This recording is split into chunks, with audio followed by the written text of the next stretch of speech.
How to delete Deepseek account. To delete your Deepseek account, you want to log into your account and then go to settings or profile. But before that, you want to make sure your account is completely up to date. And along with that, you also need to check your internet connection. So to basically begin with, open a Deepseek app on your device. If you're using the browser version of it, this is a similar way. So you just want to tap on the menu bar at the top left hand side corner of your screen. Then click on the profile from the bottom of the page. You will then be taken to this field. So at the top, you could find account settings. Simply go ahead and click that out. Here's the thing. You click on the delete account button.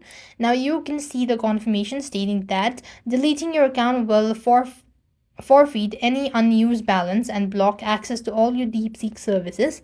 Frequent account deletion may be flagged as suspicious activity resulting in restrictions or ban. So if you want to confirm, click on delete account. Next, for the identification purpose, you will then be asked to type in the password associated with your account. Quickly enter in the following information and then confirm the deletion of your account. And with that being said, you'll have successfully deleted your Deepseek account on your device. So that's it. I hope the video was helpful. Make sure to like, share, and subscribe. Thank you for watching. See you in the next video.